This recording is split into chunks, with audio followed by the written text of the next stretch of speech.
tous, c'est Maureen, j'espère que vous allez bien.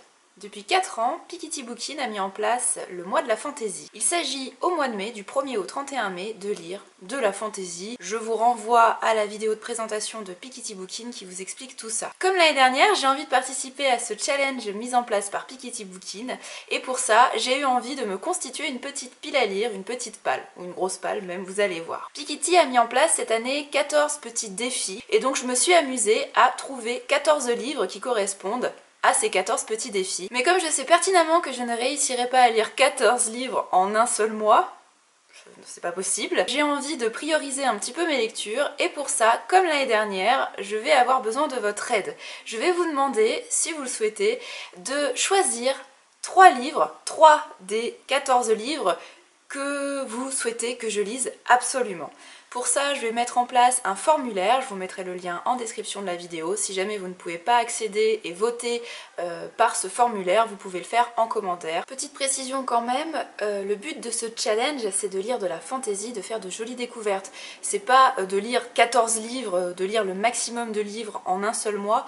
Non, non, vous ne pouvez lire qu'un seul titre pendant ce mois de la fantaisie et ça suffit, vous réussissez le défi. Moi je me constitue une petite pile de 14 livres parce que j'aime bien me challenger avec moi-même, mais je suis parfaitement consciente que je réussirai pas à lire les 14 et si j'en lis qu'un seul, comme ça a été le cas l'année dernière je n'ai lu qu'un livre, Le nom du vent de Patrick Rothfuss, mais qui est un gros pavé qui fait 700 ou 800 pages je crois.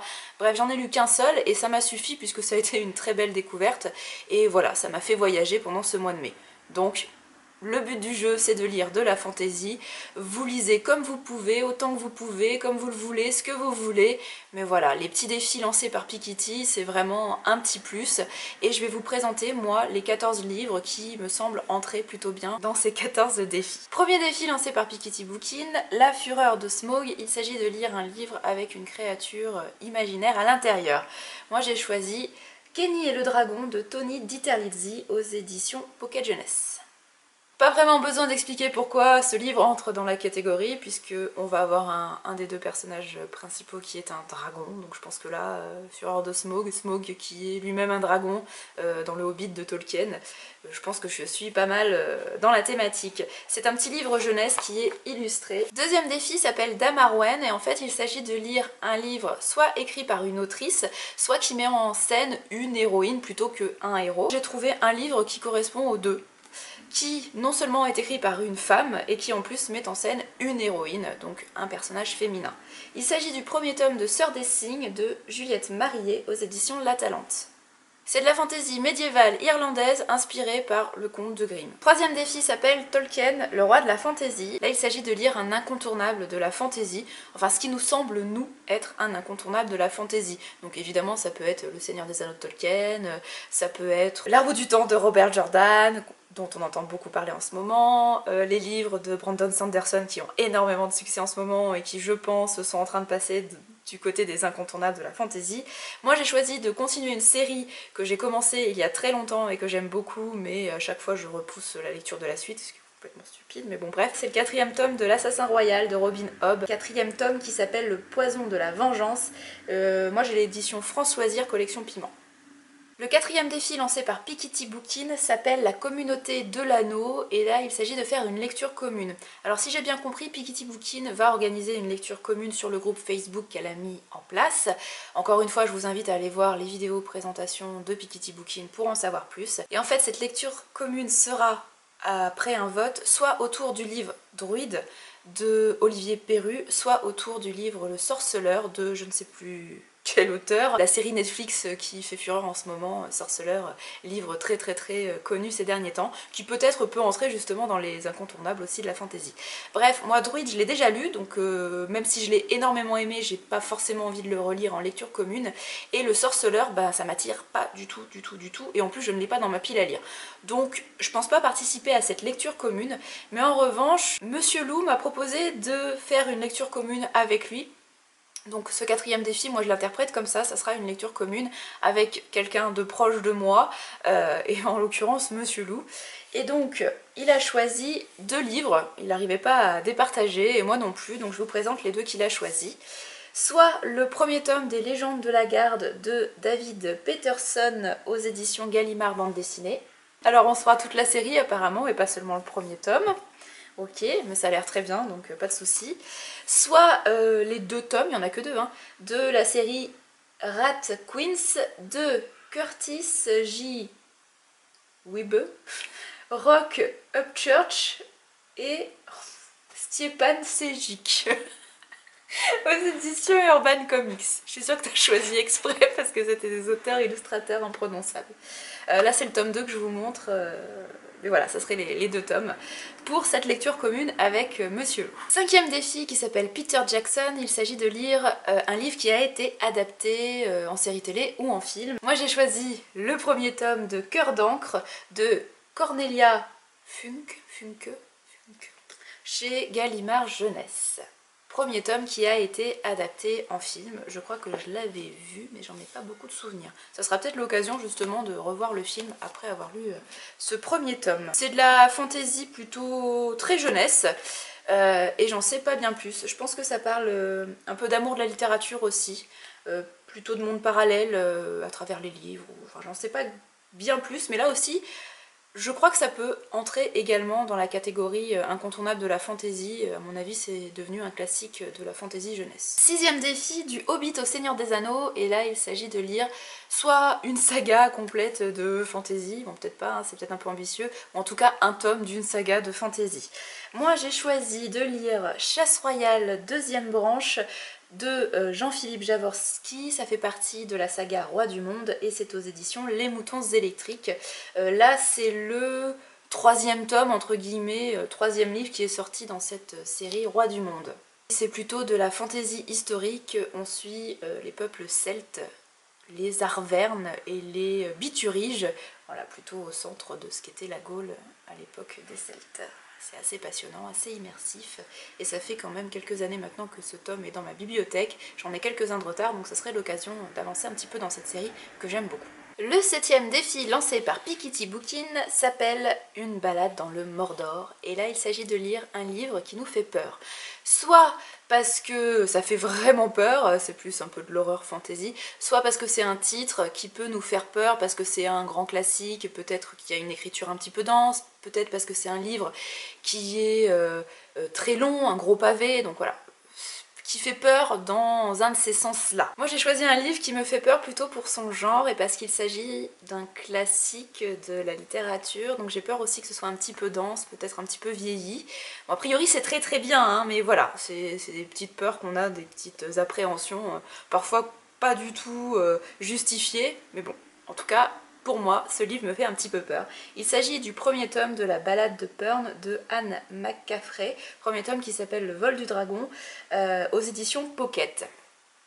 S'il me fait peur, c'est plutôt pour son genre, parce que c'est qualifié de science fantasy. En fait, ça se passe sur une autre planète, donc le côté un petit peu SF quand même, et en même temps, une planète où il va y avoir des chevaliers dragons, vraiment des éléments très fantasy. Voilà, donc c'est le mélange un petit peu des deux qui me fait un petit peu peur, mais en même temps le côté assez féministe de l'autrice, les thématiques qu'elle met en place, ça peut être des choses qui peuvent beaucoup me parler, donc pourquoi pas, et j'espère que ce sera une bonne surprise. Le 8e défi s'appelle Gimli, Legolas, Aragorn, Frodon, choisis ton camp. En fait, il s'agit de choisir un titre qui met en scène soit un nain, un elfe, un hobbit, bref, une créature un petit peu fantastique, ou en tout cas une créature imaginaire. Moi j'ai choisi de lire, enfin de relire plutôt, le 2e tome de la trilogie des elfes de Jean-Louis Fedgen, 2e tome qui s'appelle La nuit des elfes, et c'est aux éditions Belfond. C'est une trilogie que j'affectionne énormément puisque c'est grâce à elle que j'ai découvert la fantaisie française quand j'étais ado, et j'ai vraiment une tendresse particulière pour cette trilogie. J'ai relu le premier tome il y a 2 ou 3 ans maintenant. La relecture du premier tome avait été très émouvante et j'avais eu la chance de rencontrer Jean-Louis Fedgen aux Imaginales suite à cette relecture, et ça avait été, voilà, c'était la première fois que je rencontrais l'auteur, j'avais eu l'occasion de beaucoup échanger avec lui, c'était super, vraiment c'était une de mes plus belles rencontres des Imaginales, une de mes plus belles rencontres tout court, enfin d'un auteur en tout cas. Voilà, donc ce 2e tome, cette relecture, je pense que ça va être également quelque chose de très émouvant et j'espère que je ne serai pas déçue, mais je ne l'ai pas été pour le premier tome, donc je vois pas pourquoi je le serai pour ce 2e. Et comme le titre l'indique, j'ai oublié de vous le dire, mais on voit surtout des elfes, notamment la reine des elfes, Lyanne, qui est une des héroïnes principales de cette trilogie. Le 9e défi s'appelle Oh Gandalf, et Pikitty voulait que nous sortions une relique de notre pile à lire, ce qui est pas très sympa pour Gandalf. Alors j'ai utilisé Bibliomania sur Livre Addict pour pouvoir classer les livres de ma pile à lire par ordre d'achat chronologique. Je suis allée dans les dernières pages et j'ai trouvé celui-là. C'est Les Ch'tis Hommes Libres, un roman du disque monde de Terry Pratchett aux éditions La Talente. Plutôt de la fantaisie humoristique, j'ai lu plusieurs titres de cette série, plusieurs titres très bons, enfin à chaque fois c'est beaucoup d'humour, beaucoup d'ironie, un univers très riche, très dense, très détaillé, bref, je pense que là je passerai un très très bon moment. À l'époque, je notais le nom et la date d'achat sur la première page, et donc là je vois que j'ai acheté ce livre en juin 2009. 10e défi, un anneau pour les gouverner tous. Donc là c'était un petit peu compliqué. Il s'agit de trouver un livre dans lequel un artefact, un objet magique a une grosse importance. Donc évidemment dans le Seigneur des Anneaux, c'est l'anneau magique, l'anneau unique qui a son importance. Pikitty citait aussi Harry Potter avec les reliques de la mort, qui sont des objets aussi qui ont beaucoup d'importance. Bon, ce sont des livres que j'ai déjà lus, donc j'avais pas forcément envie de les relire. Donc je me suis plantée devant ma bibliothèque et j'ai peiné à trouver le livre que je vais vous présenter. Et d'ailleurs je suis même pas sûre qu'il rentre vraiment dans ce genre de la fantasy. Si vous l'avez lu, n'hésitez pas à me le dire. Il s'agit du premier tome de la trilogie de Bartiméus, premier tome qui s'appelle L'amulette de Samarcande, et c'est de Jonathan Stroud et c'est aux éditions Le Livre de Poche.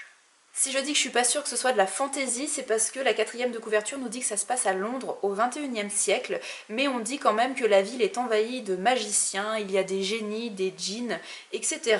Donc voilà, je ne sais pas. Si vous avez un avis sur la question, n'hésitez pas à me le dire en commentaire. Le 11e défi s'intitule Galadriel, l'elfe aux immenses pouvoirs. Un livre dans notre pile à lire qui mettait en avant la magie, la divination, la sorcellerie, etc. J'ai choisi, pour coller à cette thématique, le guide des fées de Audrey Canso et Virginie Davray-Barsagol aux éditions Actu SF Collection Helios. C'est pas de la fiction, c'est plutôt un livre documentaire qui revient sur toutes ces figures de fées à travers l'histoire de la littérature. Donc on va parler de Viviane, Mélusine, Morgane, etc. Donc là je pense qu'entre fées et sorcières, j'ai tout ce qu'il faut pour coller à la thématique. Le 12e défi s'appelle Le chant de Pipin. Il faut trouver un livre dans lequel la musique a son importance. Donc là aussi c'est un petit peu compliqué. Le premier qui m'est venu en tête, c'est celui que j'ai lu l'année dernière justement pour ce mois de la fantaisie. C'est Le nom du vent de Patrick Rothfuss, dans lequel le héros a quand même un atome très crochu avec la musique. Donc je me suis dit que continuer dans cet univers-là proposé par Patrick Rothfuss, ça serait une bonne idée. Et j'ai bien envie de lire La musique du silence aux éditions Brajlon.